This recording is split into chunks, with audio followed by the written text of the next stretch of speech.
Hello everyone, I'm Danice Pe Benito and I will be explaining the rule set of a modified version of the game Baccarat, which I have renamed to Baccarat Deception. The intended audience is mainly towards older individuals from 21 and older, as the original purpose of the game was to be used to make bets within a casino. However, the rules are simple enough that teenagers would be able to play the casual version of the game I will be explaining today. I also wanted to preface this by discussing my general goals and motivations that I had for this project. From my research on the original game, I concluded that there were important elements that I needed to implement or the game would overall be unrecognizable. The primary goal of the game was to have cards that added up closest to 9 at the end of the round. If the players had a total greater than 10, they would drop the tens digit. For example, if players had cards with a total value that would add up to 11, like this example shown here, the overall value would be 1. Another element that was key to this game was that players would always have 2 cards that they would be able to use. The major flaw of the original game was that players essentially had no choice in the decisions they could make, and it was really up to luck on whether or not they were able to win. Hence, Baccarat Deception is a recreation of the classic game with a couple of meaningful changes that make gameplay less about the amount of luck you have and more so about the player's ability to deceive other players as well as detect their deception. The equipment for this game is as follows: 2 52 card decks as well as 3 value indicator cards per player that are colored red, yellow, and blue, respectively, on one side, and a blank white on the other side. The use of these indicator cards will be explained further in the presentation. Lastly, 120 winner tokens will be needed for this game. The rules for this modified game are as follows. The overall goal is to be the player at the end of the round with the closest card value of 9. This player will receive a token to indicate the number of rounds they have won in a game. Once a player has reached 20 tokens, they have won the game. Staying faithful to the original rules of the game, card values are determined as such. All cards with a number value have the corresponding value. Hence, a card with a 6 has a value of 6, and ace cards have a value of 1. The only exception are cards with 10s. Those cards have a value of 0. Jacks, queens, and kings also have a value of 0. Before play is able to begin, a player will be randomly chosen to be the first to perform certain actions in a round. This will further be referred to as the marked player throughout the presentation. Play consists of 4 different phases. The first phase is drawing cards. Players are alternatively dealt 2 cards, starting with the marked player going clockwise. For this presentation, the marked player will be the bottom player. Secondly, we have the claim phase. Players starting with the marked player must then announce the value of their cards. Players do have the ability to lie about the value that their cards add up to.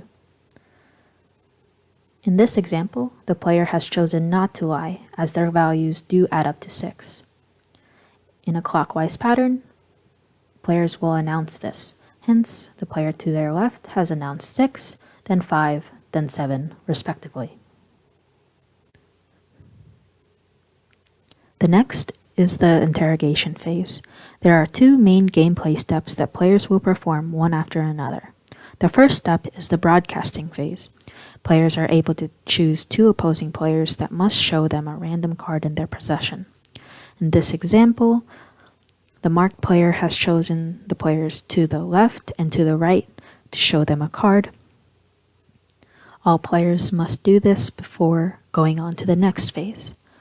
For this example, the player to their left has shown the marked player the card 6, and the player to the right of them has shown them a card of 10.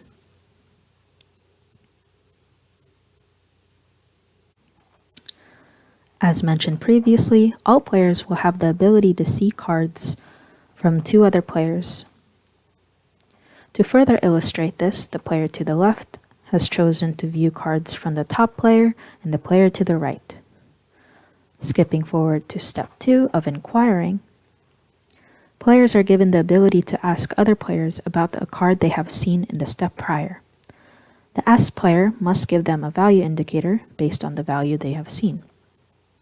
It is important to note that in this example that the value indicators are all facing with the white side up so that other players are not able to discern which cards have been traded.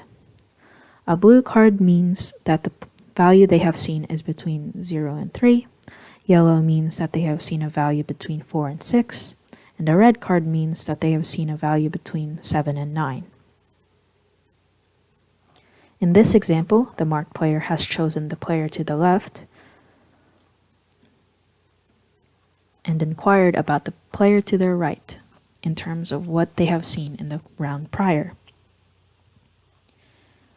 They have been given a blue card indicator, which again means that the player to the right has shown them a card that has a value between 0 and 3. Knowing that the player to the right already has a value of 10, which has an overall value of 0, they may be able to determine that it is unlikely that their claim of 7 is not true. Lastly, we have the concluding phase. Starting with the marked player and going clockwise, the player is given the option to point to a player that they believe has lied about the value of their cards. If they do not believe that any player has lied about the value of their cards, they may simply skip to the next player. In this scenario, the marked player has chosen to point out to the player to their right. If the player has been accused of lying, they must show the value of their cards. And if the cards do not add up to the value that they originally mentioned, they are successfully out of the round and unable to receive a token. Additionally, this player is barred from pointing out a supposed liar if they have yet to do so, since they are out of the round. If the cards do add up to the mentioned number in the claim phase, the player that has accused them, in this case the marked player, is knocked out of the round instead. Once all of the remaining players have had the chance to point out potential liars, the player that has the closest value to 9 wins the round and receives 2 tokens. If there are multiple players that have the same winning value, all players would receive 2 tokens, which is what happened in this scenario. However, if there was only one player with the winning value of 6, the player with the second closest value to 9 would receive a singular token. At this point, the round is over and all cards will be placed into a discard pile, and the draw phase will happen once again for the beginning of the next round. Additionally, the marked player is now the player to the left of the original, and hence the player on the left is now the marked player. In conclusion, players are given a multitude of options to choose from throughout play, which overall add to a more complex but meaningful kind of gameplay from the original version. Thank you very much for listening to my presentation, and I hope you have a wonderful day.